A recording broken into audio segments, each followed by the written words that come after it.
diajari biar bisa jago main di Rajang. Suatu malam, ada seorang wanita yang sedang melayani tamu laki-lakinya. Malam berikutnya, seorang pria menghampiri salah satu orang pintar yang bernama Nyi Santi. Pria itu meminta agar Nyi Santi mencabut semua sumpah yang telah ia ucapkan. Tak lama, sahabat Nyi Santi yang melayani tamu tadi datang dalam keadaan terluka. Sebelum ia lokot, ia menitipkan bayi perempuannya pada Nyi Santi. Tak lama, datang istri dari pria tadi yang langsung menghabisi wanita itu. Singkat cerita, bayi yang dititipkan pada Nyi Santi kini telah tumbuh menjadi seorang gadis yang cantik dan diberi nama Ratri. Pagi itu, Nyi Santi memarahi Ratri karena ia telah berani membuka kitab sakral miliknya. Hari itu, mereka juga akan kedatangan tamu, seorang pejabat daerah. Kedatangan mereka ke sana untuk menggawa anak laki-lakinya yang bernama Kamanjaya. Dikarenakan Kamanjaya akan menikah dengan seorang gadis anak bupati. Gawa adalah tradisi yang dilakukan oleh orang Jawa kepada anak laki-lakinya sebelum menikah, di mana tradisi ini dilakukan untuk mempersiapkan seorang anak laki-laki agar dapat memuaskan istrinya di ranjang. Saat dibawa ke kamar, Jaya sudah disiapkan dua makanan khas Jawa, yaitu cendil. Namun di sini, Jaya lebih tertarik pada sebuah lukisan. Nyi Santi menjawab kalau itu adalah sebuah ritual penyucian diri bagi penggowok yang akan menggowok seseorang. Malam nanti, Nyi Santi akan disucikan sebelum menggowok Jaya. Di sini Jaya dibuat kaget ketika Nyi Santi tiba-tiba menggantikan bajunya. Pada malam harinya, Jaya berkeliling rumah dan membaca beberapa buku yang ada di sana. Ketika ia di balkon, ia tak sengaja melihat ritual yang dilakukan oleh Nyi Santi dan Tri. Keesokan harinya, Tri menyiapkan teh untuk Jaya. Di sini, Jaya memaksa Tri agar ia mau menemaninya menikmati suasana pagi. Namun Tri menolak dan dia duduk di bawah. Melihat itu, Jaya menyuruhnya untuk duduk di kursi saja. Karena Jaya terus memaksa, akhirnya Tri mau duduk di atas kursi. Tak lama, Tri bilang kalau ia akan mencuci baju di sungai. Lagi-lagi, Jaya memaksa untuk ikut ke sungai. Saat di perjalanan, Tri mulai menceritakan asal mula tradisi gowok. Tri juga cerita kalau seorang gowok tidak boleh menikah, dan jika mereka ingin mempunyai anak, mereka harus mengangkat anak. Mereka juga bisa mewariskan ilmu gowok kepada anak mereka. Malam harinya, Jaya bertanya pada Tri di mana Nyi Santi. Tri menjawab kalau Nyi Santi sedang melakukan ritual di curug yang ada di desa. Mendengar hal itu, Jaya memaksa Tri agar mengantarnya ke sana. Sehingga cerita, sesampainya mereka di curug, mereka melihat Nyi Santi yang sedang melakukan ritual. Terlihat, beberapa bayangan mulai mendatangi tempat itu. Dan tanpa mereka berdua sadari, ternyata ada beberapa bayangan yang mulai masuk ke tubuh mereka berdua. Karena efek bayangan tadi, Tri dan Jaya bertukar air liur. Tri yang cepat tersadar langsung pergi dari tempat itu agar tidak ketahuan oleh Nyi Santi. Di tengah perjalanan, kaki Tri tergilir. Mereka lalu memutuskan untuk berhenti di sebuah gubuk untuk mengobati kaki Tri. Awalnya, Jaya mencoba untuk mengurut kaki Tri. Namun dikarenakan cuaca sangat mendukung, ditambah mereka yang masih terpengaruh dengan bayangan yang masuk ke dalam tubuh mereka berdua malah gempoi di sana. Keesokan harinya, Nyi Santi memberitahu Tri tentang kitab yang selama ini ia rahasiakan. Kitab tersebut berisi sebuah ajian Atma Pravesa. Itu adalah ajian saling setia antar pasangan yang telah menikah. Di sana juga ada ajian untuk meminta perlindungan kepada Hang Kamanjaya Kamarate agar dalam menjalani gowok mendapat keselamatan. Di sini, ternyata Nyi Santi sudah mengetahui apa saja yang dilakukan oleh Tri dan Jaya pada malam kemarin. Lalu, Nyi Santi menyuruh Tri untuk mempersiapkan semua yang dibutuhkan untuk ritual gowok. Ritual gowok Jaya akan segera dilakukan. Di dalam kamar, Jaya diberikan sebuah ramuan sebelum ia melakukan gowok. Setelah itu, Nyi Santi mulai merangsang Jaya dengan menggunakan kata-kata manisnya.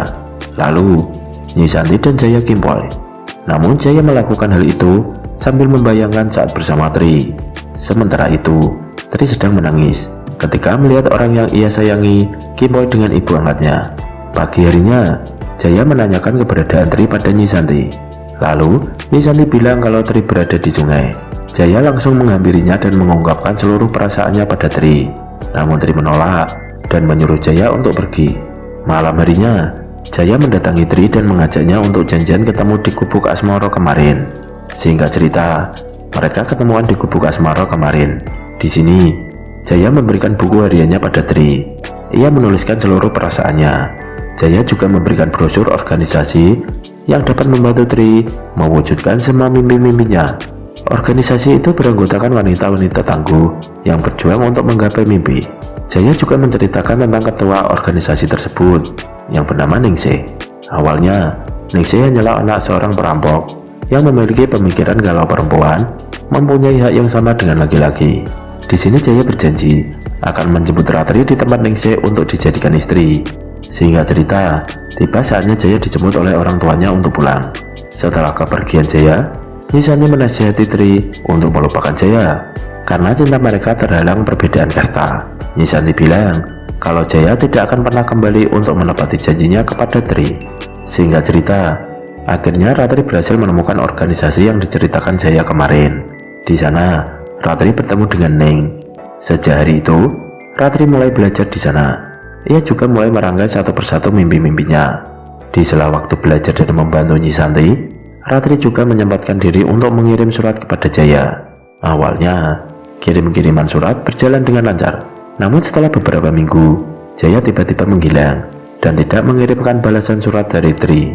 Suatu hari, saat Ratri di kantor organisasi, di koran memberitakan tentang pernikahan Jaya dengan salah satu putri dari bupati. Melihat berita itu, Tri memutuskan untuk pulang. Sesampainya di rumah, Ratri menceritakan semuanya pada Nisanti. Karena saking kecewanya, ia memutuskan untuk terjun ke sungai. Namun untungnya, Tri berhasil ditolong oleh Nisanti. Sejak kejadian itu, mental Tri mulai terganggu. Ketika Tri mulai membaik, ia meminta Nisanti untuk mengajarkan seluruh ilmu gowo kepada dirinya. Ia juga meminta Nisanti untuk mengajarkan ajian Atma Prawesa. Bahkan, ia bersumpah akan menjadi gowo nomor 1. 15 tahun kemudian, kini Tri menjadi seorang penggowo yang sangat handal. Bahkan, sudah banyak anak-anak dari golongan atas yang telah menjadi pasiennya. Namun Tri juga tak melupakan tujuannya untuk membangun sekolah perempuan pertama di daerahnya. Saat proses pembangunan, mereka mengalami kesulitan dana karena Indonesia sedang mengalami krisis ekonomi. Oleh karena itu, pembangunan sekolah mereka terbengkalai. Mendengar hal itu, Tri mau mencoba untuk mendapatkan dana dari pasiennya. Singkat cerita, saat Nisanti dan yang lain sedang makan malam, ia membahas tentang keluarga keraton yang mendatangi tempat mereka tadi siang. Mereka bertujuan meminta bantuan untuk menggowo cucu pertama mereka. Keesokan harinya, keluarga keraton datang bersama cucu laki-lakinya. Keluarga keraton ini mendapat rekomendasi tempat mereka dari menantu laki-lakinya yang pernah digowo oleh Nisanti. Di sini diketahui kalau mantu laki-lakinya adalah Jaya. Melihat kedatangan Jaya, Tri mulai merasakan sakit hatinya kembali. Tanpa basa-basi, Ratri mengiyakan permintaan keluarga keraton. Namun ia memiliki syarat. Ia meminta bayaran di awal, dan semua uangnya akan digunakan untuk membangun sekolah perempuan. Setelah tamu pulang, Nisanti sedikit kecewa karena Tri menerima tawaran itu. Namun Tri juga sangat kecewa kepada Nisanti karena ia tak bilang dari awal kalau yang digowo adalah anaknya Jaya. Di sini Bagas memiliki watak yang agak bandel. Tri menjanjikan sebuah layanan yang lebih hebat dari Jaya pada Bagas. Pada malam hari saat malam purnama, Tri menyajikan diri bersama Bagas. Sementara itu, Nisanti menyuruh Sri untuk memata-matai ibu angkatnya. Di tempat lain, Jaya mulai kepikiran tentang Tri. Itu semua Jaya rasakan setelah bertemu kembali dengan Tri. Balik lagi ke tempat Tri. Di sini, Tri meminta 2 buah kain jarik yang biasanya hanya menggunakan 1 kain jarik. Sementara itu di kota, Nisanti bertemu dengan seorang pria. Di sana, ia mendapat info kalau Rahayu, ibu dari Jaya, pernah memiliki hubungan dengan mertua Jaya. Namun hubungan mereka berdua harus kandas karena Rahayu tidak memiliki darah bangsawan. Sejak saat itu, Rahayu sangat berambisi untuk menjadi seorang bangsawan. Ternyata, Bagas bukanlah anak kandung Jaya. Pada saat itu, Jaya disuruh menikahi putri bupati yang hamil di luar nikah. Dengan embel-embel, keluarga Rahayu akan menjadi seorang bangsawan. Sedangkan di rumah, Bagas ketagihan dengan apa yang telah diberikan oleh Tri kepada dirinya. Saat ini, Indonesia sangat kacau karena terjadi sebuah tragedi penculikan para jenderal. Jaya yang baru pulang ke rumah, ia diminta oleh Rahayu untuk segera menjemput Bagas dari rumah Tri. Melihat keinginan ibunya, ia langsung mengutus salah satu sopirnya untuk menjemput Bagas. Ketika Bagas dijemput, ia memberontak karena Bagas sangat mencintai Tri. Sementara itu, kantor Neng harus ditutup. dikarenakan terdeteksi sebuah dana masuk dari salah satu partai. Saat Tri mengecek ke sana, dari arah belakang ada seseorang yang mencoba untuk menculik Tri. Ternyata itu adalah Jaya.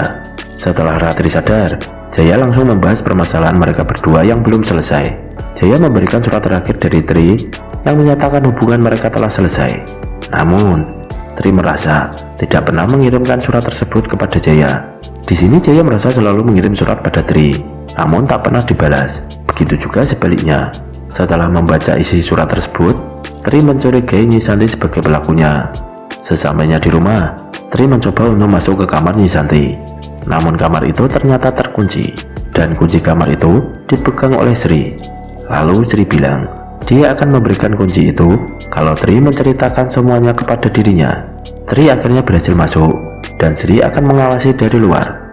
Di sini, Tri menemukan surat-surat yang telah disembunyikan oleh Nyi Santi. Tak lama, Nyi Santi datang. Ia kaget karena kamarnya sangat berantakan. Kemudian, Nyi Santi mulai menceritakan tentang kejadian masa lalu yang menimpa ibunya Tri. Dulu, ibu Tri berhubungan dengan seorang laki-laki yang bernama Lono. Saat itu, Lono lupa kalau di dalam dirinya telah bersemayam mantra Atma Prawesa yang menuntutnya agar setia kepada istrinya. Hingga suatu malam, tiba-tiba Lono mendatangi Nyi Santi untuk meminta mencabut mantranya. Sedangkan di luar rumah, terlihat istri Lono sudah menggila dan menghabisi ibu Tri. Setelah menghabisi keduanya, istrinya juga ikut menghabisi dirinya sendiri. Diketahui kalau istri Lono adalah adik Rahayu, dan Rahayu datang ke Nyi Santi meminta untuk memisahkan hubungan Jaya dan Ratri. Kalau tidak, Rahayu akan menghabisi Ratri. Sejak saat itu, Nyi Santi berusaha untuk memisahkan hubungan mereka. Bahkan, Nyi Santi mendekati kepala pos agar surat dari Jaya tidak sampai kepada Tri. Nyi Santi juga mengirimkan surat palsu kepada Jaya untuk mengakhiri hubungan mereka berdua. Cara itu pun berhasil. Tri salah sangka kepada Jaya. Nyi Santi tak punya pilihan lain. Setelah hubungan mereka berdua berakhir, ia bertemu dengan Rahayu. Nyi Santi meminta agar kelak cucunya digawa oleh dirinya. Setelah mendengar cerita itu, raut wajah Tri berubah menjadi ketakutan. Ternyata ia telah melakukan mantra Atma Prawesa bersama Bagas pada waktu itu. Tri mengakui semuanya kepada Nyi Santi. Satu-satunya cara untuk menyelamatkan Tri adalah dia harus pergi untuk menghindar dari Bagas. Di tempat lain, ternyata Bagas sudah tak berada di kamarnya. Di sini, Jaya baru mengetahui semuanya, termasuk Bagas yang bukan anak kandungnya. Sementara itu, Tri berpamitan pada Nyi Santi dan Sri.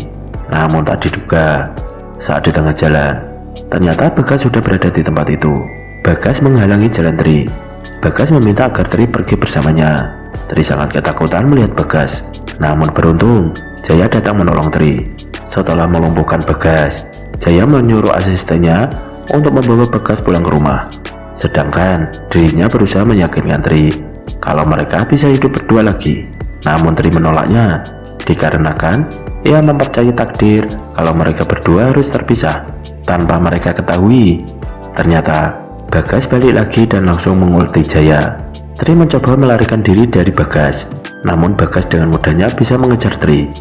Setelah berhasil menangkap Tri, Bagas mulai mencoba untuk menggejut Tri. Namun secara tiba-tiba dari arah belakang, Sri datang dan membantu Tri untuk lari.